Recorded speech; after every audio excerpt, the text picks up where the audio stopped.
আসসালামু আলাইকুম, সবাইকে স্বাগতম। প্রিয় শিক্ষার্থী বন্ধুরা, আজকে আমি যে বাইনারি হতে দশমিক সংখ্যা নির্ণয়ের ক্ষেত্রে আমি 2 থেকে 3টা অঙ্কের সমাধান করে দেখাবো। বিভিন্ন ধরনের কিভাবে এই বাইনারি থেকে দশমিক সংখ্যায় রূপান্তর করা যায়। তো প্রথমে এই বাইনারি সংখ্যাটি লক্ষ্য করি। 2 ভিত্তিক বাইনারি সংখ্যা, এটাকে 10 ভিত্তিক দশমিক সংখ্যায় রূপান্তর করব। তো বাইনারি থেকে দশমিক রূপান্তর করা কিন্তু একদম সহজ। লক্ষ্য করি, প্রথমে এই যে বাইনারি সংখ্যার বিটগুলো রয়েছে 0 এবং 1, প্রত্যেকটাকে এই ভিত্তি 2 দ্বারা গুণ করব। যেমন এখানে সমান দিব, এই 1কে ভিত্তি 2 দ্বারা গুণ করব, এরপরে প্লাস চিহ্ন দিব, দেওয়ার পরে এই 1কে এই ভিত্তি 2 দ্বারা গুণ করব, তারপর আবার প্লাস চিহ্ন দিব, এই 0কে ভিত্তি 2 দ্বারা গুণ করব, প্লাস দিব, এই 1কে ভিত্তি 2 দ্বারা গুণ করব, আবার প্লাস দিব, এই 0কে ভিত্তি 2 দ্বারা গুণ করব, যোগ এই 0কে ভিত্তি 2 দ্বারা গুণ, যোগ এই 1কেও ভিত্তি 2 দ্বারা গুণ করব। অর্থাৎ আমরা কি করলাম লক্ষ্য করি, এখান থেকে শুরু করে প্রত্যেককে 2 দ্বারা গুণ করেছি, আবার প্রতিবার প্লাস দিয়েছি নিয়ম অনুযায়ী। এইবার আমরা পাওয়ার লিখব, এই 2 থেকে এদিক থেকে এদিকে পাওয়ার লিখতে লিখতে আসবো। প্রত্যেকটা 2 এর উপরে এখান থেকে শুরু হবে, এই 2 এর উপরে পাওয়ার হিসেবে লিখব 0, এখানে 1, এখানে 2, 3, 4, 5, 6, এইভাবে পাওয়ার লিখব। লেখার পরে এখন সমাধান করব। সমান দিব, 2কে পাওয়ার 6 করে সম্ভবত 64 হয়, 64 64কে 1 দিয়ে গুণ করলে 64 পাবো, যোগ 2কে পাওয়ার 5 করে 32 হয়, তাকে 2 দিয়ে গুণ করলে 32 হবে, যোগ 2কে পাওয়ার 4 করে 16, তাকে 0 দিয়ে গুণ করলে 0 হবে, যোগ 2কে পাওয়ার 3 করে 8, তাকে 1 দিয়ে গুণ করলে 8 হবে, প্লাস এখানে 0 হবে যেহেতু 0 আছে, যোগ এখানেও 0 আছে, গুণ করে 0 হবে, যোগ সবার শেষে এই 2কে পাওয়ার 0 করে 1 হয়, পাওয়ার 0 থাকলে মান কিন্তু 1 হয়, তাকে 1 দিয়ে গুণ করলে 1 1 1। এবার সমান দিব, 64 আর 32 যোগ করে কত হবে 96, আর 8 আর এই 1, এই সব যোগ করে 105 হবে, 100, এই সব যোগ করে 105 হবে। এখন 105 সংখ্যাটি কিন্তু এই দশমিক সংখ্যা, সেজন্য ভিত্তি হিসেবে আমরা 10 লিখব, বেজ হিসেবে 10 লিখব। এইভাবে আমরা পূর্ণ সংখ্যার এই বাইনারি হতে দশমিক রূপান্তর করতে পারি। প্রথমে সবগুলোকে 2 দিয়ে গুণ করে এদিক থেকে পাওয়ার লিখব, 0 থেকে শুরু হবে পাওয়ার, তারপর সরল করব, সমাধান করব। আচ্ছা, এখন আমরা একটা অঙ্ক দেখব যেখানে পয়েন্টযুক্ত সংখ্যা, ভগ্নাংশ সংখ্যা। যেমন এই যে লক্ষ্য করি, এই যে 0.1011, এটা যে পয়েন্টযুক্ত সংখ্যা, তার মানে এটি ভগ্নাংশ সংখ্যা। তাহলে এই পয়েন্টযুক্ত সংখ্যার বাইনারি মানকে কিভাবে আমরা দশমিকে রূপান্তর করব, তাই না? তো যাই,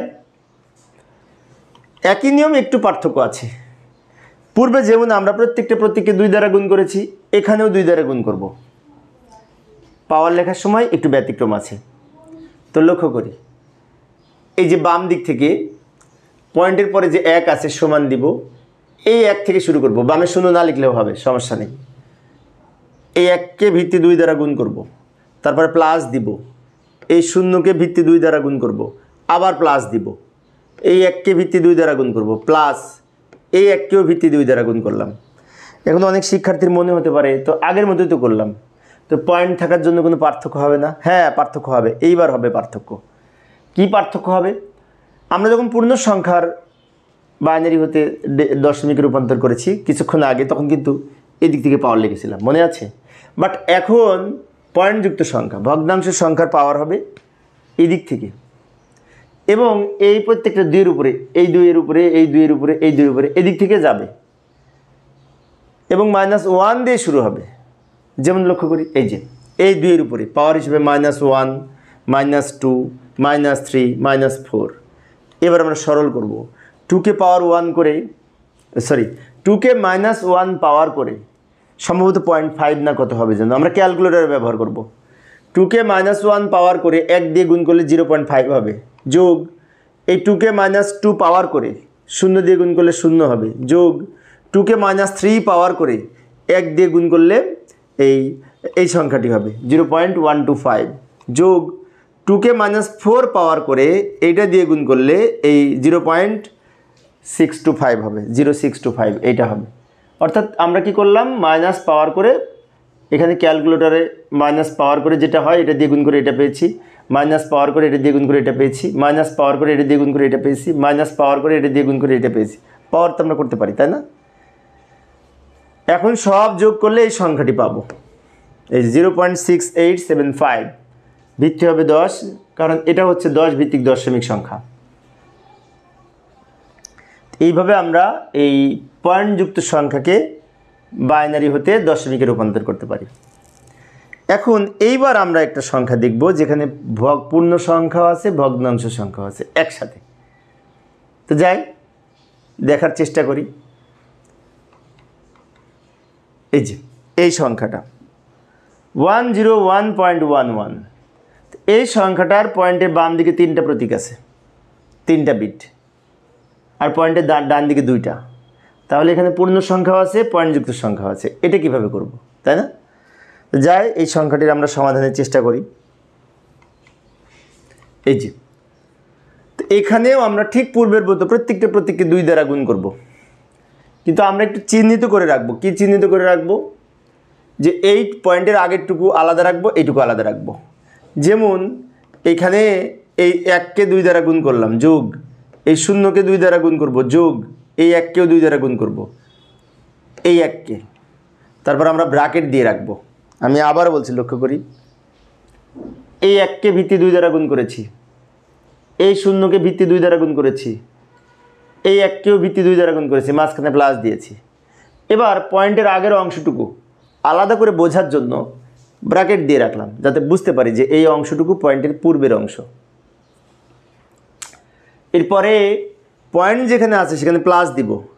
এখন অনেক শিক্ষার্থীর মনে হতে পারে পয়েন্টের কাছে প্লাস দিলাম কেন? কারণ এখানে এইটুকুর যে দশমিক মান হবে আর এইটুকুর যে দশমিক মান হবে, দুটো যোগ হবে মাঝখানে, সেজন্য আমরা যোগ করলাম, দুটো যোগ করবো, দুটোর ফলাফল। আর এখানে পয়েন্ট আছে না, ওই এখানে মাইনাস পাওয়ার করলে অটোমেটিক পয়েন্ট চলে আসে, পয়েন্ট দেওয়া লাগবে না, এমনিতেই পয়েন্ট আসবে। এবার কি করব, এই 1কে এই ব্র্যাকেট দিলাম, এই 1কে ভিত্তি 2 দ্বারা গুণ করব, যোগ, এই 1কেও ভিত্তি 2 দ্বারা গুণ করব, তারপরে আবার এখানে ব্র্যাকেট ক্লোজ করব। খেয়াল করেছি? আমি আরেকবার বলছি, লক্ষ্য করি, এইটাকে আমরা এখানে ব্র্যাকেটে রেখেছি আলাদা, এইটুকুকেও আলাদা রেখেছি। এবার পাওয়ার লিখব। পাওয়ার লেখার সময় পূর্ণ সংখ্যার এদিকে যাবে আর ভগ্নাংশ সংখ্যার ওদিকে যাবে। ভালো করে লক্ষ্য করি, এখান থেকে বাম দিকে যে আসবে পূর্ণ সংখ্যা 0 দিয়ে শুরু হবে, এই 2 এর উপরে 0, 1, 2, আর ওদিকে যখন হবে -1, -2, এইভাবে লিখব। এখন আমরা সরল করব, সমাধান করব। পয়েন্ট লেখার সময় এদিকে 0 থেকে 1, 2, 3 হবে, আর ওদিকে -1, -2 হবে।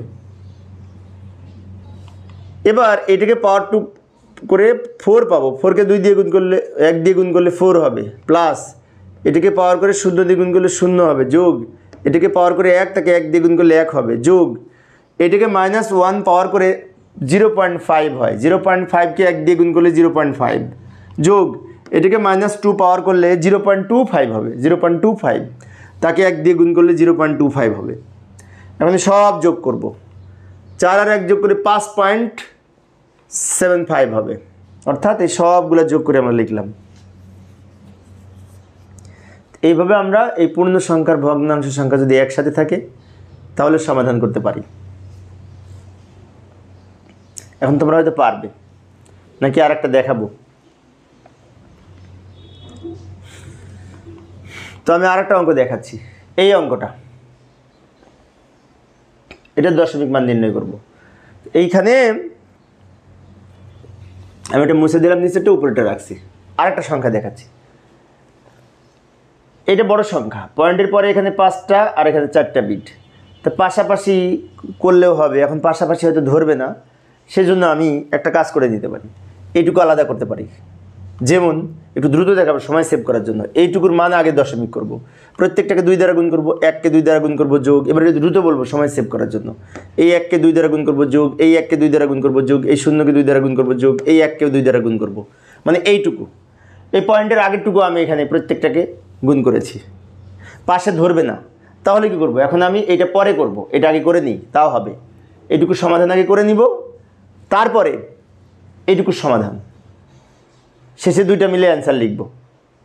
যাই আমি পাওয়ার লিখব, তাই না? এটা তো পূর্ণ সংখ্যা, তাই এই দিক থেকে হবে এইটুকুর জন্য 0 1 2 3 4। এরপর সরল করব, এটাকে পাওয়ার ভেঙে সরল করলে 16 হবে, এখানে 8 হবে, এখানে 4 হবে। আচ্ছা আমি একটু দ্রুত দেখাচ্ছি, লক্ষ্য করি। এটাকে পাওয়ার করে 16 হয়, এটাকে পাওয়ার করে 8 হয়, আর 1 এখানে রেখে দিয়েছি। এটাকে পাওয়ার করে 4 হয়, এটাকে পাওয়ার করে 2 হয়, এটাকে পাওয়ার করে 1 হয়। মানে আমি এই লাইনটা এখানে অতিরিক্ত করেছি একটু ভালো করে ব্যাখ্যা দেওয়ার জন্য। পরের লাইনে আমরা গুণ করব, এই দুটো গুণ করে এইটা, এটা গুণ করে এইটা, এটা গুণ করে এইটা, এটা গুণ করে এখানে গুণ করলে 0 হবে, এটা গুণ করলে 1 হবে, সবার শেষে যোগ করলে 29 হবে, 29 হবে। তাহলে কি হলো, এইটার জন্য এই পয়েন্টের আগেরটুকুর জন্য আমরা পেলাম 29, 29। এটা দশমিক সংখ্যা। পয়েন্টের পরের টুকু আবার করব, তো এই পেজে তো ধরবেন, আমি পরের পেজে যাই, পয়েন্টের পরের টুকু করব। তো পয়েন্টের পরে এইটুকু ছিল, এটাকেও আমরা কী করব, 0কে 2 দ্বারা গুণ করব যোগ, এই 1কে 2 দ্বারা গুণ করব যোগ, এই 0কে 2 দ্বারা গুণ করব যোগ, এই 1কে 2 দ্বারা গুণ করব। এখন আবার পাওয়ার লিখব। এখন এটা তো পয়েন্টের পরের সংখ্যা, তাই না? সেজন্য এদিক থেকে হবে এবং -1 থেকে শুরু হবে। কিছুক্ষণ আগে যেমন বলেছি, -1 -2 -3 -4। একটু দ্রুত বলছি সময় সেভ করার জন্য, কারণ এই নিয়মের অঙ্ক কিছুক্ষণ আগে করেছি। এটাকে পাওয়ার করে 0 দিয়ে গুণ করলে এই সংখ্যাটি হবে, এটাকে মাইনাস পাওয়ার করে 1 দিয়ে গুণ করলে এই সংখ্যাটি হবে, এটাকে মাইনাস পাওয়ার করে 0 দিয়ে গুণ করলে এই সংখ্যাটি হবে, এটাকে -4 পাওয়ার করে 1 দিয়ে গুণ করলে এইটা হবে, সবার শেষে এইটা আর এটা যোগ করে এইটা হবে। এখন পয়েন্টের পরের অংশ, এইটার মান পেলাম এইটা, আর পয়েন্টের আগে যেটা ছিল তার মান পেয়েছিলাম 29। এখন দুইটা একসাথে উত্তর লিখব, 29 পয়েন্ট এটা হবে, এই যে লাস্টে উত্তর হবে এইটা। 29 কোথায় পেলাম, কিছুক্ষণ আগে আমরা বের করেছি। 29-এর পরে এটা পয়েন্ট হবে, এভাবেও করতে পারি আমরা। তো প্রিয় শিক্ষার্থী বন্ধুরা, এই ছিল আমার আজকের আলোচনার বিষয়। তো আমি যাওয়ার আগে তোমাদের একটি বাড়ির কাজ দিয়ে যাচ্ছি, মানে আজকের আলোচনার পরিপ্রেক্ষিতে আমি একটি ছোট্ট অঙ্ক তোমাদেরকে দিচ্ছি। এই যে 1011.101, তো এটা বাইনারি সংখ্যা, এটা দশমিক মান কত হবে, উত্তর কত হবে, কমেন্টসে জানানোর চেষ্টা করবে। আশা করি তোমরা পারবে। তো পরিশেষে সবাই ভালো থাকবে এবং সুস্থ থাকবে, এই কামনায় খোদা হাফেজ।